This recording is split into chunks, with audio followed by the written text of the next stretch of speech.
So I understand that. However, also on the other end, I think this is a hobby. This is a recreational leisure hobby. This is not a need. This is a want. And so I'm kind of, I don't know, I don't have a strong opinion about it other than if these prices are going to continue to increase, I believe that that should be reflected in what you're getting as a product. So, in other words, if the price of a game now is $120 that would have been $90 or $80 2 years ago, and it's the exact same components, that to me is a little bit off because I don't know that the cost of scale got up that much. Now, now that I say that, we've got all of this stuff going on with the increased price of cardboard and paper, and the increased cost of shipping and importing.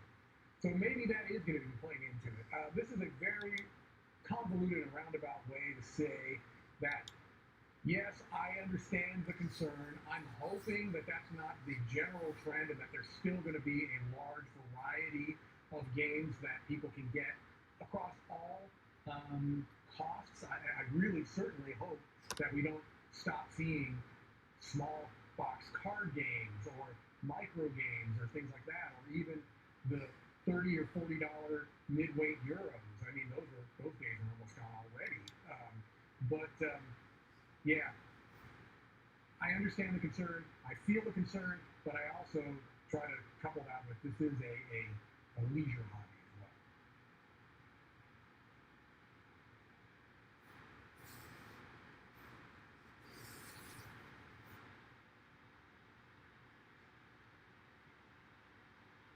Let's take a look. Eagle Blend 2. When a game has a silly first player rule, do you follow it or just pick randomly? Just pick randomly. Yeah.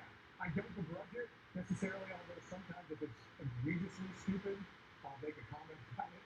But no, I generally just pick randomly. You know, the first player thing, I think it's fun when you can do it well, when it fits in the theme, when it's something, funny and silly thematically, sure, but I almost never pay attention to it. So,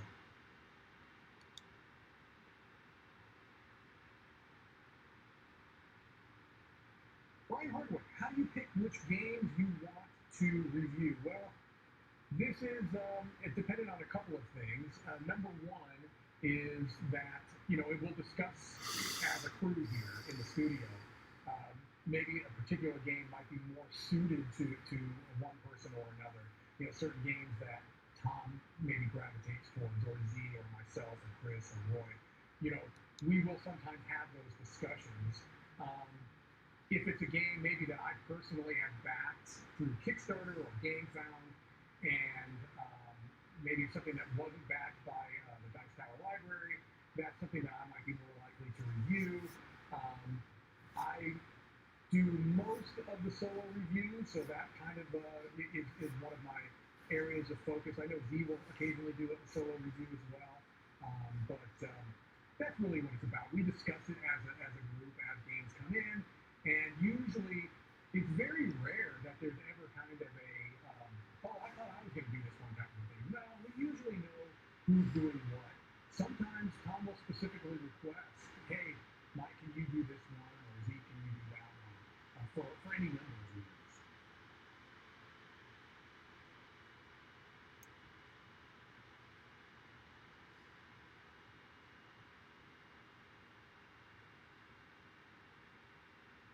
Am I a rules stickler? Um, I'm going to answer no to this. That doesn't mean that I don't try to get rules correct. But what that means is that if somebody makes a mistake, misinterprets a rule, if there's maybe a little bit of ambiguity, I rarely am going to want to bring the game to a crashing halt. We'll try to figure out what's the rule here, maybe get a consensus. What do we think the rule book is getting at here? And then, play it by that rule. Um, Look, rules are when they're poorly written or they're ambiguous, you've got to do the best you can. I don't ever go out of my way to break rules, so if that makes me a rule stickler, then I guess I would be. But no, I don't think so. I also don't try to police too much what other people are doing. Um, Other than there are certain games that I know if I'm teaching the game and I know that there are easily forgotten rules or edge cases or little, you know, nitpicky things, I will try to reinforce that. And I've gotten called out on that a little bit. Like, make sure you remember you can only take one action on this, that type of a thing. But that's about it. That's as close as I get to a rule sticker or anything. Dice Tower, which that is Tom's color of choice. So I usually will go blue after that, which is nice because Z is usually green. Z is usually yellow. Roy is usually green, and Chris doesn't care.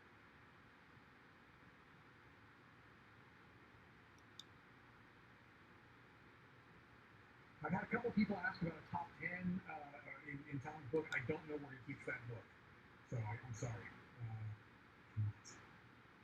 That's I would say that if I lean towards either, I would maybe be holding back a little bit. But I say this and I know that it's comes across as self-deprecating because it is. But generally speaking, I'm usually not the best game player at any given table. All right, it's just the facts. I don't mind that. I don't, win a whole lot. I don't lose every game I play either. But I don't consider myself to be just like this excellent game player. I think I do okay. Certain games better than others, of course, like anything else. But when I'm teaching a game, I do find that I end up winning even less than I typically do because I am paying very close attention to make sure that the comprehension is there, that I didn't miss anything, that I have presented the game in such a way that people don't feel lost, especially in the first couple of turns.